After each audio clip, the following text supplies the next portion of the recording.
खटक साहब आपको कह रहे हैं कि डील हुई है या नहीं हुई, सहूलतकारी हो रही है और भरपूर सहूलतकारी हो रही है आप लोगों की। बिस्मिल्लाहिर्रहमानिर्रहीम। मैं उस पर आता हूँ, उससे पहले मैं अली गौहर की बात का जवाब देना चाहता हूँ। आप ऐसा करें कि आपके पास गूगल है, आप उसमें लेके who are the top 10 most corrupt politician in the world. अगर इसमें नंबर 1 पे नवाज शरीफ का नाम ना आया, और ये मैं अभी मैंने सर्च किया, हालांकि मुझे नहीं था पता, आप सर्च करें अपने गूगल के ऊपर, ये आपको गूगल बताएगा, ये आपको गूगल बताएगा। ये देखिए नंबर 1 पे नवाज शरीफ है। नंबर 2 पनामा के स्कैंडल में पूरी दुनिया में जो तस्वीरें चल रही थी, उसमें एक पाकिस्तानी पॉलिटिशियन था जिसकी पिक्चर टॉप पे चल रही थी, उसका नाम क्या था? नवाज शरीफ जी। देखिए इनकी करप्शन की दास्तानों के ऊपर तो इंटरनेशनली किताबें लिखी हुई हैं, और ये आके करप्शन की बात करते हैं। ये इन्होंने जो फ्लैट्स खरीदे हैं लंदन में, ये कहां से पैसे आए थे? जब इनकी इंक्वायरी शुरू हुई सुप्रीम कोर्ट ऑफ पाकिस्तान में, तो बेटी ने कहा कि जी बाप के, बाप ने कहा कि जी भाई के, भाई ने कहा कि जी बेटे के, बेटे ने कहा कि चाचे के बेटे के, चाचे के बेटे ने कहा कि नहीं जी दादे के, दादा किधर है? दादा कब्र में। जवाब नहीं दिया। जब इनसे रसीदें मांगी गई, जब इंटरनेशनल लेवल पे ये रिकग्नाइज चोर है, और ये आके चोरी की बातें करते हैं। दूसरी चीज, इस टाइम जो पंजाब में चल रहा है गैंग ऑफ 3, इस टाइम एक अज़मा बुखारी है, एक वो मरियम औरंगजेब है, और एक मरियम नवाज है। पंजाब को किसके हवाले कर दिया हमने? वहां पे इस टाइम जो बैड गवर्नेंस या जो हालात, जो तलबा निकले हैं, वहां पे जो केसेस हुए हैं, तो उसके बाद भी आके इधर टीवी पे जो भाषण देते हैं। वो तो कह रहे हैं कि हम कंफर्टेबल हैं, बड़ा परफॉर्मेंस बेहतरीन चल रही है। जी देखिए, उनको अवाम ने मैंडेट कहां से दिया था इसका? वो तो आके काबिज हो गए। और ये बात करते जी सहूलतकारी की।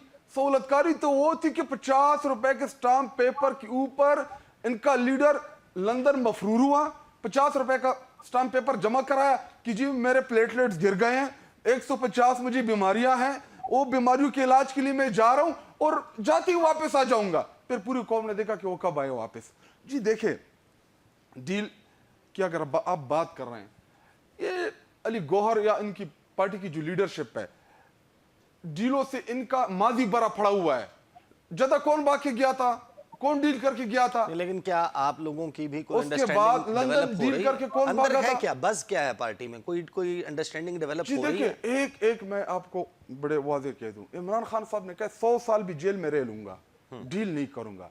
इस टाइम इंटरनेशनली या जो इस टाइम जो फॉर्म 47 के जरिए जो कायम शुदा हुकूमत है, इसको पूरी दुनिया मुंह नहीं लगा रही। और ये अभी हमसे एनआरओ चाह रहे हैं कि किसी तरीके से हमें एनआरओ मिल जाए, इमरान खान हमें एनआरओ दे दे और हमारी जान छूट जाए।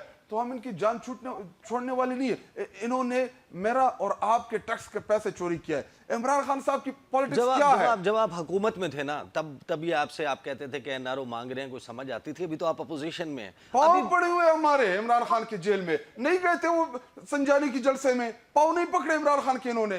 क्या अल्लाह का वास्ता है जी कि जलसा जो है वो कैंसिल करा दे। वो कौन गए थे? मुस्कुरा रहे हैं अली गौहर बलोच साहब आपकी बात पे। देखिए ख्वाजा आसिफ, आप कह रहे हैं कि जी अभी फरमाया इन्होंने कि जी ख्वाजा आसिफ ने कहा कि जी अल यमीन जो है वो आईएसआई के सेक्टर कमांडर या वहां पे आईएसआई के साथ थे। जो इस टाइम डिफेंस मिनिस्टर जो आईएसपीआर की प्रेस कॉन्फ्रेंस की नफी कर रहा है, फौज तो कह चुकी है कि हमारा पॉलिटिक्स से कोई लेना देना नहीं है, ये मैं तो नहीं कह रहा, ये तो आईएसपीआर ने प्रेस कॉन्फ्रेंस की कौम को बताया था। तो ये तो अगर उनका डिफेंस मिनिस्टर जो उनको हेड कर रहा है वो खुद उनकी बात की नफी कर रहा है, तो जब फिर हम कहते हैं कि जी पॉलिटिक्स में इनका किरदार नहीं होना चाहिए, फिर ये 9 मई के पीछे छुप जाते हैं कि जी 9 मई हो गया तो 9 मई में हो गया।